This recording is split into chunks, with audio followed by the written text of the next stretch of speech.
시편 118편 1절에서 9절까지입니다. 시편 118편은 첫 마디가 뭐냐면 감사하라 이렇게 말합니다. 왜 감사하냐? 그 이유는 하나님은 인자하심이 영원하기 때문이시다. 때로 하나님께서 우리를 징계하실 때가 있습니다. 그렇지만 하나님은 우리를 결코 버리는 일은 하지 않으십니다. 하나님은 우리를 언제까지 사랑하시느냐? 영원까지 사랑하십니다. 이제 이스라엘은 말하기를 그의 인자심이 영원할지로다. 그래서 이 하나님의 택한 구원받은 하나님의 백성은 오늘 이 고백을 하지 않을 수가 없습니다. 아론의 집은 말하기를, 이 아론의 집이 뭘까요? 제사장의 가문으로 선택을 받은 것을 의미합니다. 하나님은 우리가 왕같은 제사장이 되게 하셨고 예배자가 되게 하셨고, 하나님께서 우리를 바울이 고백했듯이 충성되이 여기셔서 하나님의 일을 감당할 수 있는 직분을, 은사를 우리에게 주신 것에 대하여 감사하였습니다. 아론의 집은 말하기를, 이 말은 하나님의 직분으로 택함을 받은 자, 성전에서 일할 수 있는 자로 살 수 있는 특권을 주신 것에 대한 감사를 드립니다. 하나님을 경외하는 모든 사람은 여호와 하나님을 그 인자심이 영원하다고 선포하자, 이렇게 4절에 초청합니다. 내가 고통 중에서 여호와께 부르짖었더니 여호와께서 응답하시고 나를 넓은 곳에 세우셨도다. 캄캄한 흑암 가운데 꼼짝달싹도 못하는 그런 어두운 곳에 한 발자국도 발을 내디딜 수 없는 그런 곳에서 내 결박을 풀어주시고 이제는 넓은 곳에 우리를 세우셨습니다. 넓은 곳을 볼 수 있도록 하나님은 아브라함에게 말씀하셨습니다. 동서남북을 바라봐라. 아브라함은 동서남북을 바라보았습니다. 네가 밟는 땅이 네 것이 되리라. 하나님의 약속을 믿고 그 넓은 땅을 향해서 나아갔습니다. 하나님이 주신 자유를 가지고, 하나님이 주신 비전을 가지고, 하나님이 내게 허락하신 그 뜻을 꿈으로 품고 펼쳐나가는 그런 기회를 우리에게 주신 것입니다. 6절에 여호와는 내 편이시라. 내가 두려워하지 아니하리니 사람이 내게 어찌할까? 이 시편 118편 6절 말씀은 성경 가운데서도 아주 잘 알려진 유명한 이 한 구절입니다. 여호와는 내 편이시라. 내가 두려워하지 아니하리니 사람이 내게 어찌하랴. 시편에 있는 말씀을 그대로 거의 옮겨다가 신약에 적어놓은 말씀 가운데 히브리서 13장 6절 말씀이 있습니다. 주님은 나를 돕는 분이시라. 사람이 어찌하겠는가. 주님이 나를 돕는 자시니 사람이 나를 어찌하겠는가. 우리가 힘든 것은 사람 때문에 힘든 거죠. 또 사람이 두려운 거죠. 사람 때문에 정신적으로 압박을 받고 사람 때문에 절망하고. 그런데 히브리서 13장 6절 또 똑같습니다. 시편 118편 6절입니다. 사람이 내게 어찌하겠는가. 하나님이 함께 하시기 때문에 우리는 이것을 조금도 의심할 수가 없습니다. 하나님은 한 번도 내 편이 아닌 적이 없습니다. 이사야서 41장 10절에도 두려워하지 말라. 내가 너를 지명하여 불렀다. 내가 너와 함께 할 것이다. 성경에 보면 이런 구절들이 많이 나옵니다. 신약성경 로마서 8장 31절에도 하나님이 우리를 위하시면 누가 우리를 대적하겠는가. 이 위하시면이라는 말은 하나님의 구원과 하나님의 사랑을 근거로 해서 바울이 고백하는 것입니다. 예수를 보내서 우리를 구원하신 그분인데 누가 우리를 대적하겠는가. 시편 46편 1절도 6절과 더불어서 유명한 말씀 가운데 하나입니다. 하나님은 우리의 피난처시요 환난 중에 만날 큰 도움이시라. 우리가 달려가서 피할 수 있는 그런 도움이 바로 우리 하나님이시라. 그러나 아주 중요한 질문이 있습니다. 그럼 나는 하나님 편인가? 정말 나는 내가 곤란하고 내 이해관계가 달려있고 내 자존심이 걸려있을 때 정말 나는 하나님 편인가? 그리고 하나님이 사랑하시는 것들의 편에 서 있는가? 하나님이 사랑하시는 사람 편에 서고 하나님이 사랑하시는 교회 편에 서고 하나님이 사랑하시는 그 가치와 하나님이 사랑하시는 일의 편에 서서 나는 하나님과 함께하고 있는 자인가? 만일 내가 하나님 편에 서지 않는다면 하나님의 도움을 받고 살 수가 없는 겁니다. 7절에 여호와께서 내 편이 되사 나를 돕는 자들 중에 계시니 나를 미워하는 자들에게 보응하시는 것을 내가 보리로다. 나를 미워하는 자들이 원하는 게 뭐겠어요? 안 됐으면 싶고 아주 고소하게 안 되는 걸 생각하고 또 그렇게 되기를 바라면서 은근히 덫을 놓고, 그게 이 세상 아닙니까? 가만히 생각해 보세요. 하나님 어떤 분이냐? 이 지구를 하루에 한 바퀴씩 돌리시는 분이에요. 이 지구를 돌릴 수 있겠어요? 이 지구 아니라 다른 것을 한 바퀴 돌리라고 해도 우리는 내 몸 하나 주체하기도 힘든 자들입니다. 그렇게 해서 하나님 우리에게 하루를 주신 거예요. 낮도 주시고 밤도 주시고. 그뿐입니까? 태양 둘레를 한 바퀴 돌게 하시면서 그 얼마나 어마어마한 일입니까? 그게 내게 주신 한 해입니다. 우리가 살아오는 동안 그렇게 은혜 받고 살았어요. 살아오는 동안에 매일매일 그런 은혜를 살고 매해마다 그런 은혜를 받고 나이를 먹은 겁니다. 그런데 뭐 과거가 어떻고 뭐 이제까지 뭐 산 게 어떻고 그런 얘기를 우리가 할 수 있겠습니까? 오늘 7절에 있는 대로 나를 미워하는 자들이 나를 나쁘게 되기를 원하지만 그러나 오히려 그들이 보응받는 것을 보게 될 것이다. 왜냐하면 주님은 언제나 내 편이시고 나를 돕는 자이기 때문이다. 8절 9절 여호와께 피하는 것이 사람을 신뢰하는 것보다 낫다. 9절에 여호와께 피하는 것이 고관을 신뢰하는 것보다 낫다. 이 피한다는 말이 참 얼마나 와 닿습니까? 그렇죠?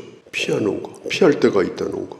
군대 생활할 때 은폐, 엄폐라는 말이 있어요. 은폐, 엄폐는 뭐냐? 피할 곳이에요. 참호를 파고 피하든지 또 어떤 바위나 어떤 자연 지형에 피하든지 이걸 잘해야 군인이 자기를 보호할 수가 있어요. 허벌판에 서가지고 그것은 대단히 위험한 것입니다. 우리가 살 길이 뭐냐? 오늘 성경은 분명히 말합니다. 여호와께 피하는 것이다. 사람을 의지하는 것보다, 힘 있는 자를 의지하는 것보다 그냥 비교급이 아니에요. 최상급을 고백하는 겁니다. 물론 그 어떤 것도 의지가 될 수 있지만 그것보다 최고의 우리의 피할 곳은 바로 최상급인 하나님이시다. 오늘 시인은 아마 왕으로 추정이 됩니다. 어떤 왕인지 알 수 없습니다. 요한 칼빈 같은 경우는 아마 다윗일 가능성이 높다 이렇게도 해석하지만 단정할 수는 없습니다. 한 나라를 다스리는 것이 얼마나 힘들겠습니까?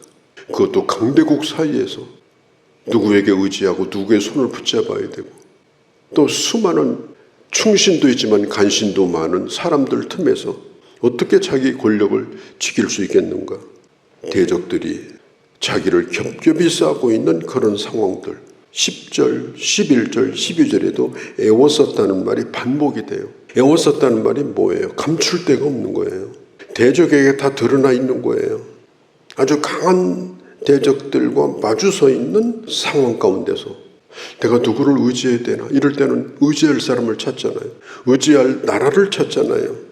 그런데 이 왕은 군대의 수를 의지하지 않고 힘 있는 나라를 의지하지 않고 하나님을 의지했다. 그러면서 한마디로 이렇게 고백합니다. 주님은 내 편이십니다. 이 모든 것 가운데서 주님은 나를 구원하셨습니다. 12절에도 별들처럼 나를 애워쌌으나 가시덤불에 불이 붙은 것처럼 순식간에 그들은 소멸되었나니 내가 여호와의 이름으로 그들을 끊었다.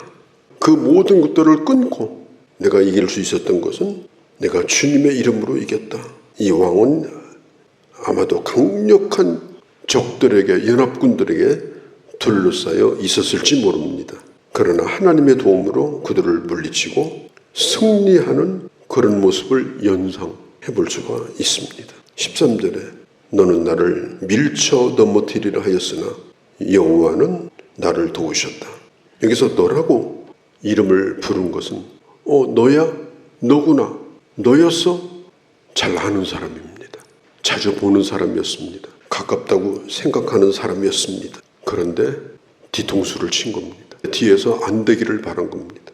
온갖 나에 대해서 좋지 않은 말을 하면서 오히려 덫을 놓았던 사람이었습니다. 나를 끌어내리던 사람이었습니다. 몰랐습니다. 그런데 바로 너였습니다. 너는 그렇게 이제까지 해왔으나 그러나 오늘 시인은 자신의 승리 뒤에서 하나님의 도우심이 있었다는 사실을 믿고 너의 뜻대로 된 것이 아니라 하나님이 나를 도우셨다. 나를 밀쳐 넘어뜨리려고 그렇게 했지만 하나님이 나를 도우셨다라고 그는 고백하게 됩니다. 14절에 여호와는 나의 능력과 찬송이시요 또 나의 구원이 되셨도다. 거침없이 고백합니다. 그러한 간증들이 있습니다. 우리도 이런 고백이 있기를 바랍니다. 나의 능력이요 찬송이요 나의 구원이 되셨다. 15절 16절에 오른손이라는 말이 여기 보면 3번이 반복됩니다. 오른손은 하나님의 능력의 손입니다. 구원의 손입니다. 나를 붙들어주는 손입니다. 우리 주님께서 여기 보면은 그 손은 무슨 손이냐? 권능의 손입니다. 높이 오른손이 들렸습니다. 그래서 내게 권능을 베풀어 주셨습니다. 17절에 내가 죽지 않고 살아서 여호와께서 하시는 일을 선포하리로다. 저는 새벽마다 이 고백을 하나님 앞에 진심으로 드립니다. 오늘이 첫날이고 오늘이 마지막 날입니다. 내일은 우리의 날이 아닙니다. 어제도 우리의 날이 아닙니다.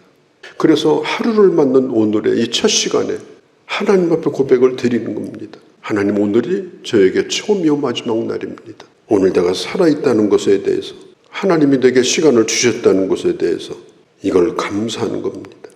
이것은 단순히 내 존재에 대한 감사가 아닙니다. 이것은 내게 주신 사명에 대한 감사입니다. 내가 해야 될 일을 주신 거예요. 내가 돌봐야 될 사람이 있고 내가 해야 될 사명이 있고, 걱정이라고 말하지만 그 걱정을 안고 사는 것이 사명이에요. 걱정이 없는 사람은 저 땅속에 들어가 있는 사람밖에 없어요. 살아있는 사람에게 내가 죽지 않아서 이 고백이 우리는 아침마다 있어야 돼요. 하나님, 내가 죽지 않아서 나는 내게 할 일이 있어서 내게 하루를 주셨습니다. 이 할 일을 어떻게 하면 잘 감당할 수 있겠습니까?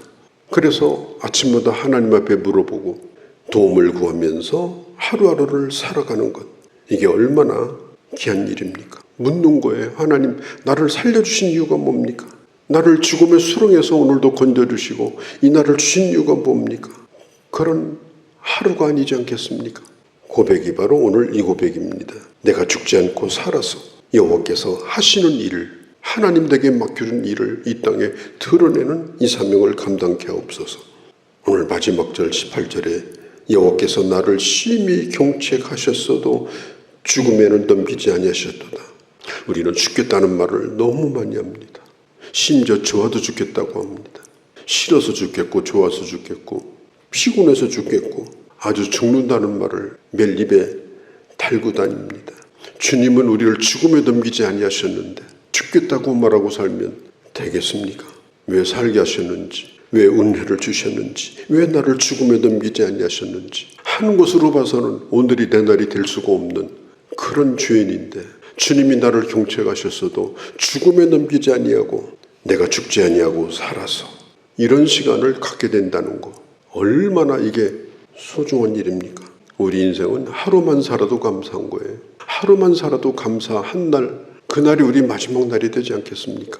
그렇다면 오늘도 마찬가지입니다. 이 말씀을 깊이 마음에 묵상하고 이런 감사와 이런 고백과 그리고 이런 간증, 이것이 매일마다 우리 안에 넘치는 귀한 주의 자녀들이 되어주시기를 바랍니다. 거룩하신 우리 아버지 하나님, 내가 죽지 않고 살아서 하나님 하신 일을 선포하게 하시고 내가 하나님으로부터 경책을 당하여서 이미 세상을 떠났어도 되는 자인데 나를 죽음에 넘기지 아니하고 오늘 이 하루를 맞게 됩니다. 여호와께 감사하며 그 인자하심을 고백하며 하나님이 오늘도 내 편이 되어주시며 오늘도 내가 주님께 피하여 안전을 보장받으며 내게 주신 귀한 사명을 원수들에게 뚫려 쌓였다 할지라도 분명하게 보여주며 간증하며 드러내며 살게 하실 줄을 믿고 오늘도 믿음으로 살아가는 저희가 되게 하여 주옵소서. 우리 주 예수님의 이름으로 기도하옵나이다. 아멘.